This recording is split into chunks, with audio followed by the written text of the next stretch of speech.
Continuamos en Comisiones Políticas, acá en el 91.3 FM, ya la radio del Nuevo Diario.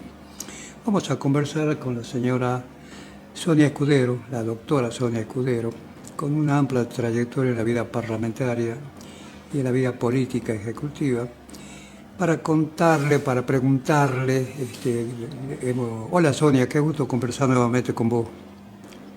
Muy buenos días, Roberto. Igualmente, gracias por la llamada. Bien, te he visto participar junto con el papá de las víctimas de la francesa en todas las entrevistas en la Cámara de Senadores, estuviste acompañando esta situación en la cual vos conocés mucho esto, e inclusive te ha costado una denuncia de uno de los fiscales, jueces del Poder Judicial. ¿Cómo ves esta situación? ¿Cuál es tu mirada, Sonia?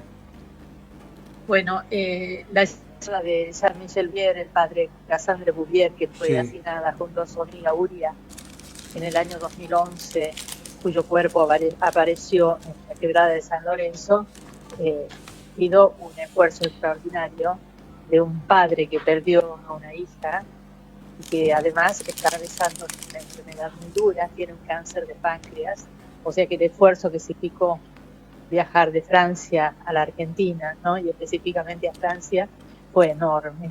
Él tenía dos objetivos, ¿no? Uno, abrazar a Santos Clemente Vera, que recuperó la libertad.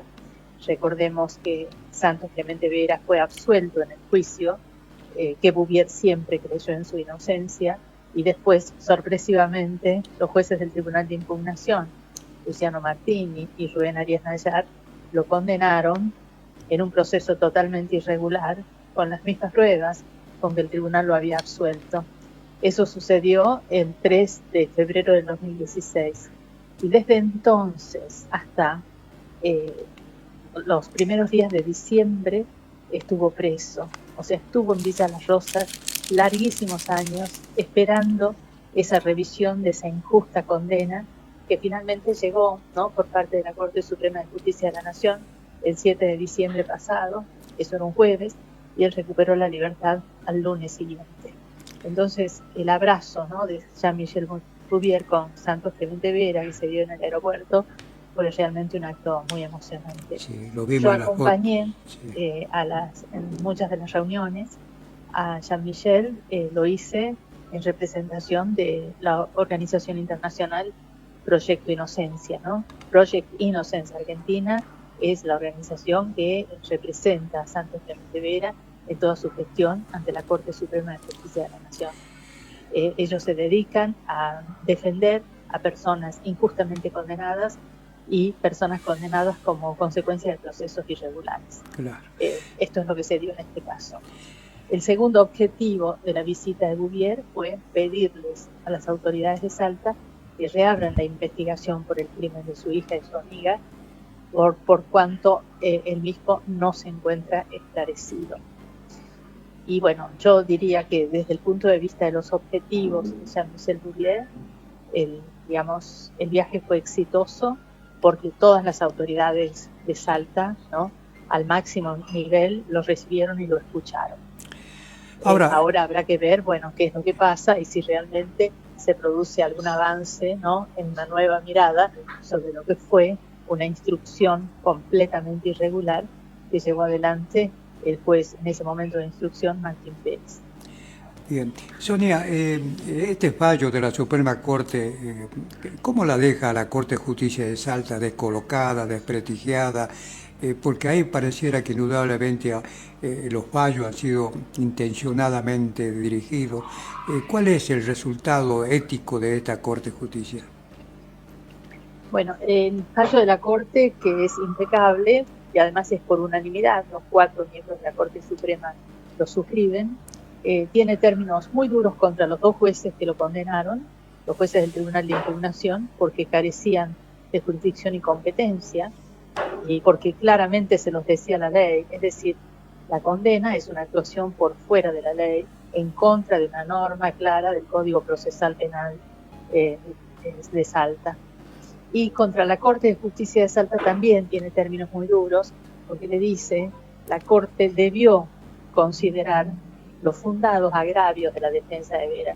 O sea, frente a la condena por parte del Tribunal de Impugnación, la defensa de Vera plantea un recurso de inconstitucionalidad local que la Corte se lo rechaza con argumentos dogmáticos, dice la Corte, lo que hace que su sentencia haya sido una sentencia arbitraria y por eso la revoca. Y después esa misma Corte, también con muy pocos argumentos puramente formales, le rechaza el recurso extraordinario que presenta la defensa de Vera. O sea, Vera tiene que ir en queja ante la Corte Suprema de Justicia de la Nación. Imagínense lo que es para un humilde jardinero de San Lorenzo tener que llegar a la Corte Suprema de Justicia de la Nación. O sea, es un tema que se debió resolver en Salta por parte de la Corte de Salta. Yo lo que quiero decir es que no tenemos que hablar del desprestigio de la institución, porque me parece que hay que cuidar un poco las instituciones, ¿no? A mí me parece que la dureza es contra los jueces que firmaron, ¿no?, que se negaron a revisar los fundados agravios, ¿no?, de la defensa de Vera. Afortunadamente tenemos un cierto dinamismo, ¿no?, en las designaciones y ahora hay muchas designaciones nuevas, ¿no?, de personas que no han firmado aquella sentencia que la Corte Suprema ha criticado duramente. ¿Quién eran los jueces en ese entonces? Lo que hay que hacer es seguir trabajando, ¿no? ¿Quiénes son los jueces que habían firmado eso?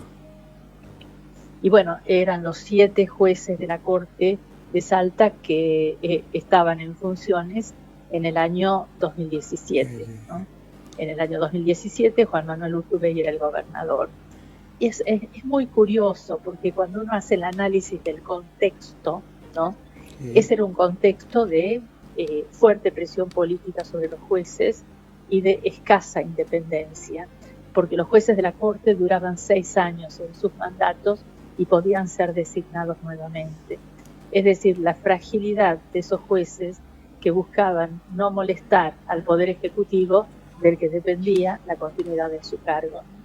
Afortunadamente eso fue abordado en la reforma constitucional del 2021 y bueno, y ahí se mejoró mucho el tema porque a partir de ahora los jueces de la Corte duran 10 años en sus funciones y no pueden ser designados nuevamente. Es decir, el juez de Corte sabe que tiene que cumplir con su deber, aplicar la ley, buscar que se haga justicia y después se irá a su casa.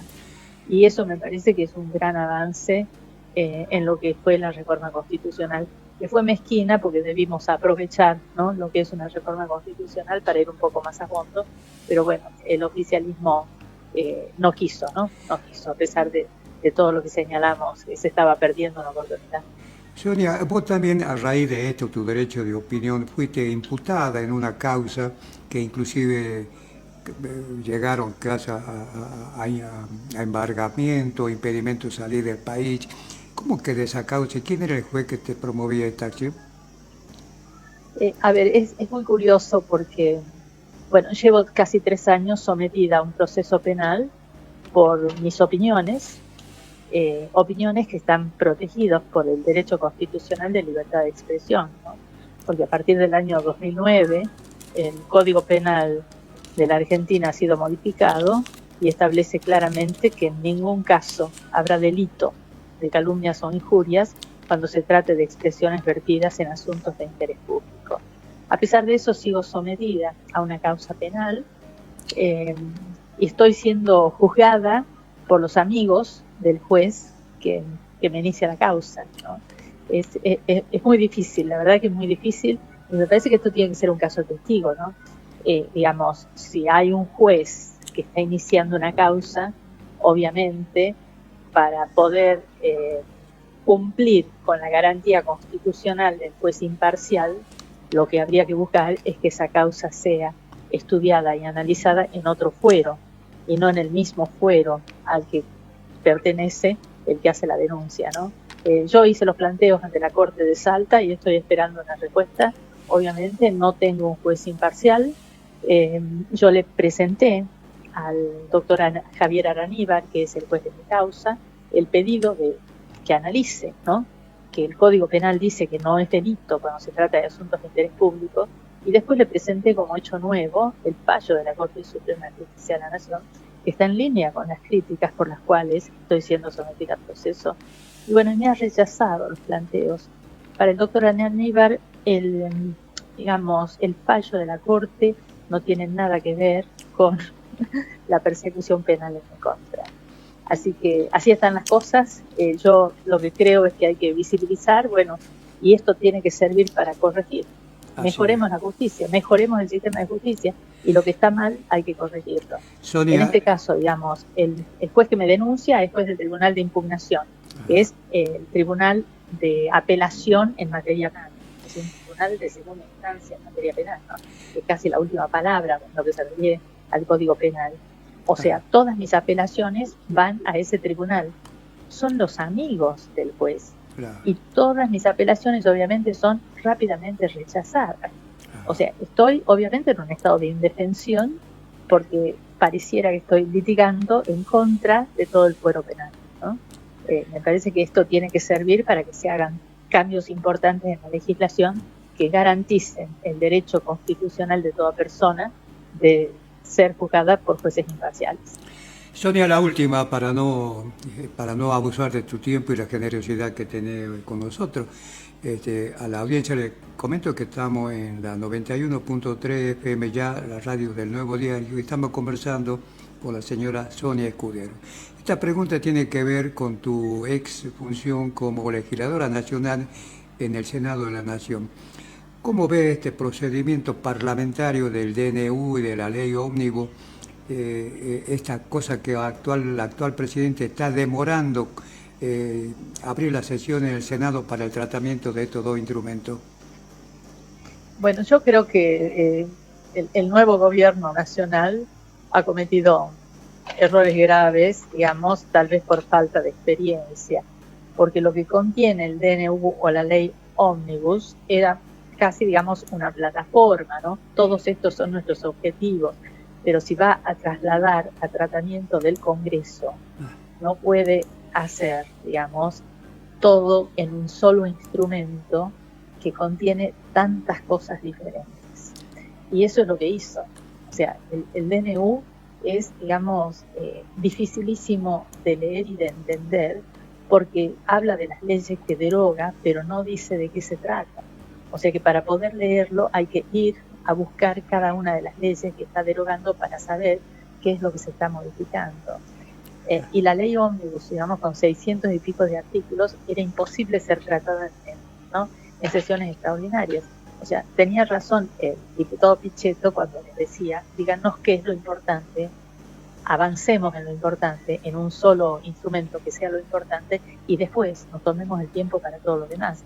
Pero, digamos, no puede ser importante, digamos, lo que hace a las urgencias para bajar la inflación, porque, digamos, me parece que bajar la inflación fue el primer mandato que le dio el pueblo argentino, baje la inflación. O sea, nos concentremos en esas medidas y después veamos qué medidas de desregulación hay que hacer en el código aeronáutico, en el código aduanero. Imagínense que está metiendo código aeronáutico y código aduanero mezclado con otras medidas que sí tienen urgencia para el tema de la inflación. Así que yo creo que ha sido mala praxis, ¿no? Mala praxis. Creo que hubo una buena voluntad, ¿no?, de la mayoría de los bloques de tratar de analizar y tratar de ver, bueno, qué es lo que se podía aprobar, pero obviamente el estilo del presidente, de que considera que la negociación es un delito, digamos, y digamos, la negociación, los acuerdos, los debates, es lo propio, es la función propia del Congreso, es lo que tienen que hacer los representantes del pueblo y los representantes de la provincia. O sea que frente a tanto prejuicio, bueno, habrá que ver si aprendió la lección y si empiezan a presentar leyes que sean acotadas para que puedan ser tratadas rápidamente. Como siempre, Sonia, te agradezco esta predisposición que tenés con comisiones políticas y te reitero nuestro reconocimiento como persona, como legisladora, mandato cumplido, senadora nacional, mandato cumplido. Te mando un abrazo, señora. Gracias, Roberto, igualmente, hasta pronto. Adiós. Bueno, conversamos con la señora Sonia Escudero, ex